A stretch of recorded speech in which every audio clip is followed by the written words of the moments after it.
This episode of This Week in Geek is brought to you by Collectibles Galore.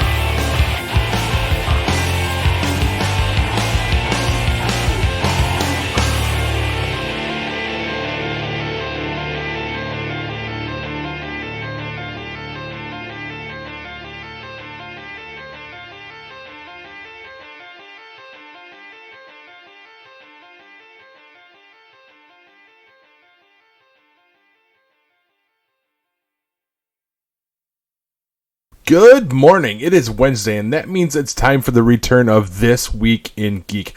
I'm your host, Paul, and I am back. The world on pause is letting up enough that we have a full slate of new comics. It's been a weird couple of months, folks, but I think we can finally see the light in the distance. So, let's jump right into our weekly pull list. Tired of seeing the same old series piling up in your pull box? Need a distraction from the real world's madness for a little while? Maybe you're out of touch with the world of funny books due to the COVID apocalypse. The Previews World 5 has you covered. Here are 5 new comics with fresh jumping on points you can start reading this week. These new releases are available to purchase at your local comic shop, such as your good friends at Collectibles Galore and the Comic Zone, and feature comics from any new genre or publisher. New comics are back, and Start Here is ready once again to be your place to focus on some new series and jumping on points coming to comic shops this week. The mysterious Moon Knight takes on the Avengers. War Master and her 4 horsewomen are out to get Wonder Woman. Aftershock has a new horror series in Dead Day, and much, much more. Remember to check with your local comic shop to see their current status. Stay safe and hashtag back the comeback. First up from Marvel is Avengers number 33, Moon Knight vs. the Avengers. Mummies are rising from their graves. Secret armies march by moonlight from Kunlun to Wakanda to Greenwich Village. A dark god invades Asgard, and the Moon Knight has been unleashed as never before. So begins the Age of Khonshu. So fall the Avengers. I'm really looking forward to this long-teased take on Moon Knight from writer Jason Aaron. Next up from DC is Wonder Woman number 755. Paula von Gunther, aka War Master, has assembled her 4 horsewomen. And now she's out for Wonder Woman's blood. The 4 Horsewomen story begins with Diana on trial for the sins of the Amazons. Coming from Image Comics is Exorcisters number 6. The second arc of the Exorcisters series starts as Kate finds herself in a world where her mother saved her instead of selling her soul, while Kate has taken over hell as its new ruler. Coming from Aftershock Comics is Dead Day number 1. If the dead could come back for just one night, would we want them to? Meet the Haskins, a seemingly normal suburban family as they prepare for the annual macabre holiday known as Dead Day. When the deceased rise from the grave from sunset to sunrise for just one day, some come back to reunite with family and friends. Others for one last night of debauchery. Still others with only one thing on their decomposing mind: revenge. Writer Ryan Parrott and artist Evgeny Bornyakov, deliver an unnerving tale of existential horror with grave consequences. Seriously, guys, who writes this stuff? You make it so hard to say out loud. Finally, from Oni Press, we have Rogue Planet number 1. Writer Cullen Bunn brings us the tale of the salvage vessel Cortez that tracks the Lonely Orphan, a planet with no star system to call its own. Somewhere on this hostile rock is a payload fit for a king. To attain it, though, the crew of the Cortez must brave Razor Rock, poisonous vapors, treacherous footing, and the most mind-numbing horrors imaginable. Something nightmarish is at work on Lonely Orphan. Something cruel. Something hungry. One other book to note, guys. DC has released a collected edition of Stargirl by Jeff Johns. Obviously coinciding with the debut of the great new TV series. Saw episode 1. So good. Waiting for episode 2 to hit, I believe, today. Meet Courtney Whitmore, a typical teenage girl trying to make it through high school, but she's about to stumble upon a secret that will make her life a lot more complicated. Her new stepfather, Pat Dugan, was once a costume adventurer called Stripesy. Finding the kid's costume, Courtney decides to become the new Star-Spangled Kid. But Dugan isn't about to let his new daughter put herself in harm's way, at least not by herself. He soon builds a robotic suit called Stripe so he can keep an eye on Courtney as she battles for justice. Now the duo fight side by side as they take on aliens, cults, supervillains, and more. This collects Stars and Stripes 0 to 14, JSA All-Stars number 4, and stories from the 1999 series DC Heroes Secret Files and DC Villains Secret Files. Okay, we have a very important note here, guys. Our good friends at Collectibles Galore will be reopening starting June 1st.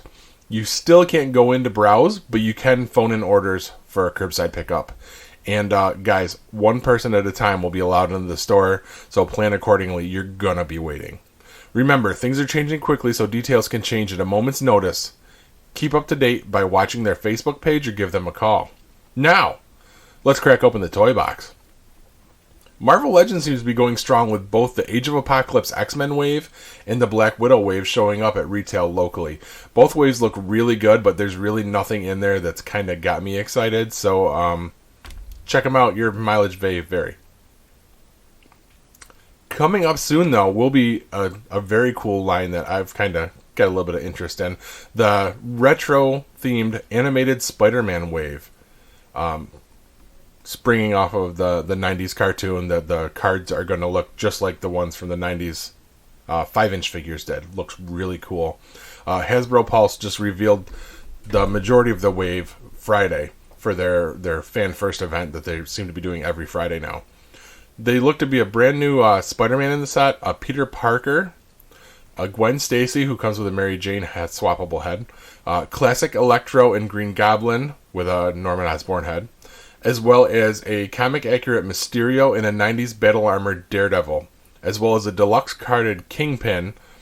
They kind of tweaked the sculpt on the Build-A-Figure, so now he's got his classic ascot, and they added a brand new head where he looks all beat up. So it looks like he may have had a run-in with that Daredevil already. As for Star Wars, the Black Series is heating up with the 40th anniversary of The Empire Strikes Back. Both archive waves have been spotted around town, as well as the deluxe probe droid. The rumor mill tells of a possible re-release of the Star Wars Rebels-based Black Series figures. Possibly with new decos, or they could be straight re-releases. And we're finally finishing off Phoenix Squadron with a deluxe figure of Zeb. More on that as details become available. I believe Aaron next week is going to discuss the 3 3/4 inch retro figures that are coming out, are basically repros of the original figures from the 80s. So I've yet to see any of these. He says he's found some and is looking for one last figure. I'll let him discuss that more next week. But last up, the last thing I want to talk about this week is G.I. Joe Classified. You've heard me talk about it before. This is the 6-inch line that's finally coming out. Wave 1 should be showing up early next week. They're street dated for June 1st.